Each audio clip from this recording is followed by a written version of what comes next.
मशरकी पाकिस्तान से ताल्लुक रखने वाली अदाकारा नसीमा खान, जिन्होंने बांग्लादेश में बनने वाली मुतादिद उर्दू फिल्मों में काम किया और अपनी पहचान बनाई। उन्होंने अपने करियर में इंतहाई कम फिल्मों में अदाकारी के जलवे बखेर कर नाम कमाया। आज की वीडियो में हम नसीमा खान के फनी सफर पर नजर डालेंगे और आपको बताएंगे कि इस बंगाल ब्यूटी ने कैसे मुख्तसर सफर में डायरेक्टर को अपना दीवाना बना लिया था। मुसलसल फ्लॉप फिल्मों के बावजूद वो क्यों उर्दू सिनेमा की पहचान थी, क्यों उनको उर्दू जुबान से इश्क था, पहली बंगाल ब्यूटी अदाकारा का खिताब किसने दिया और किस बात की वजह से वो कभी पाकिस्तान न आई।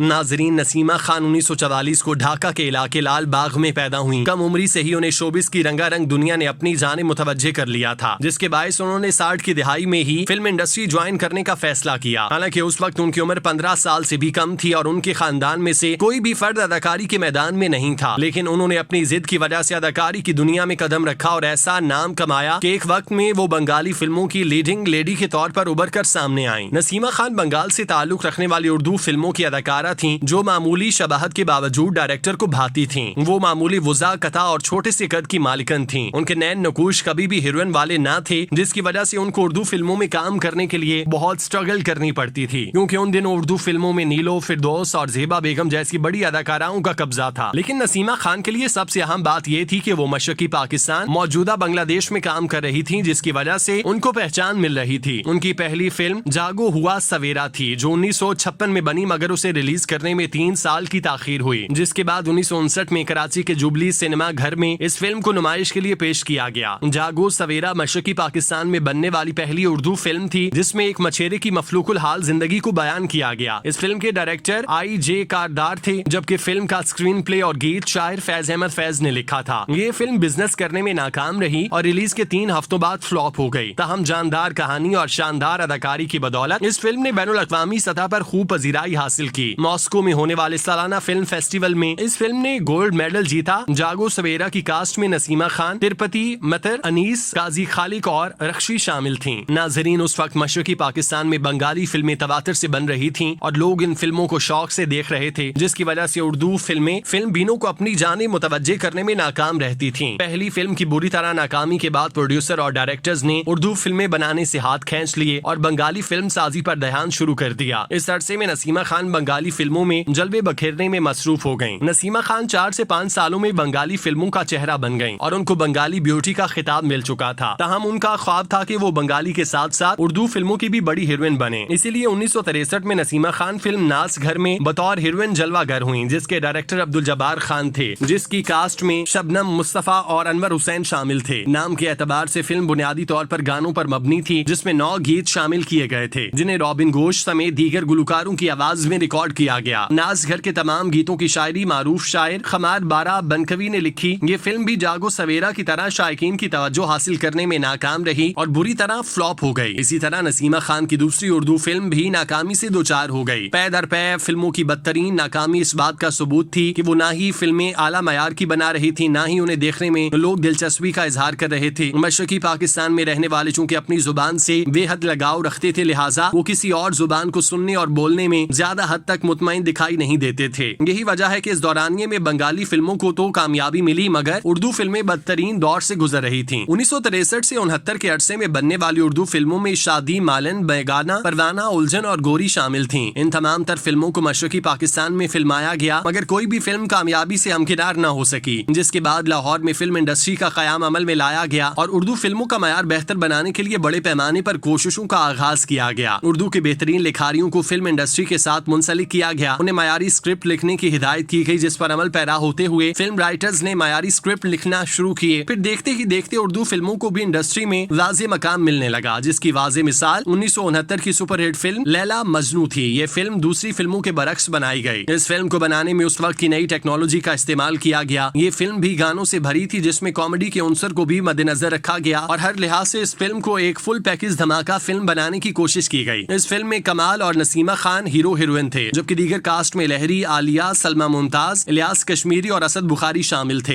इस फिल्म ने बॉक्स ऑफिस पर शानदार बिजनेस किया और साल की सुपरहिट फिल्म करार पाई। इस फिल्म को मशरकी और मगरबी पाकिस्तान में नुमाइश के लिए पेश किया गया। इस फिल्म में 10 गीत शामिल थे, जिनमें से 3 गीत नसीमा खान और कमाल पर फिल्माए गए। अपने करियर की पहली उर्दू सुपरहिट फिल्म देने के बाद नसीमा खान की मकबूलियत में भरपूर इजाफा हो गया था। अगरचे वो बंगाली फिल्मों में तवातर से काम कर रही थीं, मगर इस फिल्म की कामयाबी ने उनका नाम बढ़ा दिया। नई लैला मजनू की कामयाबी से उन्हें लगा कि जैसे अब उर्दू फिल्मों का दौर है, लिहाजा उन्हें उर्दू फिल्म में सरमायाकारी करनी चाहिए, जिस पर उन्होंने बतौर प्रोड्यूसर फिल्म गीत कहीं संगीत कहीं रिलीज की। 1969 में रिलीज होने वाली इस फिल्म की कास्ट में नसीमा खान, मोहम्मद अली, अदीब, रंगीला, साइका और साकी शामिल थे। इस फिल्म में मुल्क के नामवर गुलकार मैडम नूरजहां, मेहदी हसन, मुजीब आलम, अहमद रुश्दी, सलामत अली, मसूद राना और मुनीर राना के गीत शामिल किए गए। फिल्म में नसीमा खान पर मैडम नूरजहां का गाया हुआ इंतहाई मधुर गीत अब वो बहारें कहाँ ए दिल अक्सबन किया गया, जिसकी मौसीकी मास्टर तुफैल ने तरतीब दी, जबकि शायर तनवीर नकवी थे। ये फिल्म अपनी बेहतरीन कास्ट और सफेबल के गुलकारों के बावजूद बुरी तरह फ्लॉप हो गई। इस फिल्म को बंगाली जुबान में डब करके मशरकी पाकिस्तान में अरमान के नाम से रिलीज किया गया, जहां इसने एवरेज बिजनेस किया। इस फिल्म ने नसीमा खान को माली तौर पर बहुत नुकसान पहुंचाया। गीत कहीं संगीत कहीं में पैसा जाया करने के बाद नसीमा खान M.A. रशीद की फिल्म आंसू बन गए मोती में जलवागर हुई, जिसमें उनके हमरा शमीम आरा, मोहम्मद अली, अदीब और अंगीला शामिल थे। इस दौर में फिल्म को कामयाब बनाने की गर्ज से इसमें 9 से 10 गीत शामिल किए गए, जिसकी वजह से फिल्म का दौरानिया बढ़ जाता था। फिल्म में नसीमा खान पर बंगाली कोयल रोना लैला का रिकॉर्ड किया हुआ गीत अगर मैं बता दूं मेरे दिल में क्या है फिल्माया गया, जिसकी मौसीकी मास्टर इनायत हुसैन ने तरतीब दी, जबकि शायरी कतील शफाई की थी। ये फिल्म बॉक्स ऑफिस पर महदूद पैमाने में बिजनेस करने में कामयाब रही। 60 की दिहाई में अपने करियर का आगाज करने वाली नसीमा खान के लिए उस वक्त सूरत-ए-हाल इंतहाई परेशान कुन थी कि उनकी सिर्फ एक उर्दू फिल्म सुपरहिट थी, जबकि उन्होंने अपना सरमाया उर्दू फिल्मों में लगाया तो फ्लॉप हो गयी, जिसकी वजह से उनका सरमाया डूब गया। जबकि बंगाली फिल्मों में मुआवजा इतना नहीं मिलता था, जबकि नसीमा खान का मकसद बड़ी हीरोइन बनना था। 1970 में नई लैला मजनू बनाने वाली नियाजी फिल्म्स और मुनव्वर रशीद ने नसीमा खान और कमाल की जोड़ी पर मुश्तमिल रोमानवी film road to Swat release की, जिसमें लहरी, अनीफ और महपारा शामिल थीं। नई लैला मजनू की तरह ये फिल्म सुपरहिट तो ना हो सकी, ताहम एवरेज बिजनेस करने में किसी हद तक कामयाब रही। फिल्म में माला और मसूद राना का रिकॉर्ड किया गया इंतहाई शानदार गीत ये अदाया नाजिया अंदाज आपका था, जो फिल्म की पहचान के तौर पर सामने आया, जिसे नसीमा खान, कमाल और लहरी पे फिल्माया गया। ये फिल्म भी कामयाब रही। नसीमा खान ने लाहौर में बनने वाली 4 उर्दू फिल्मों में काम किया, जिनमें 2 कामयाब रहीं, बाकी सारी फ्लॉप फिल्में साबित हुई। लेकिन वो बंगाली फिल्मों की लीडिंग लेडी थी। जब वो लाहौर में मजीद फिल्मों को अक्सबंद करवा रही थी, तो उस दौरान सकूते ढाका रूनमा हुआ, जिसके बायस उनको बंगाल जाना पड़ा। जब वो बंगाल पहुंची तब वो मशरकी पाकिस्तान से बांग्लादेश बन चुका था, जिसके बाद दोबारा वापस नहीं आई। उन्होंने अपना नाम बंगाली फिल्म इंडस्ट्री में बनाया था। वो बांग्लादेश की सीनियर तरीन अदाकारा तस्वुर की जाती थी। इस वक्त नसीमा खान की उम्र 79 साल है। उन्होंने 2 कामयाब फिल्मों में काम किया, जिससे उनको पहचान मिली। नसीमा खान इस वक्त बांग्लादेश में रिटायरमेंट की जिंदगी गुजार रही हैं। हम उनके लिए दुआ गो हैं, अल्लाह पाक उनको सेहत दे और वो मिसाली जिंदगी गुजारें। आमीन।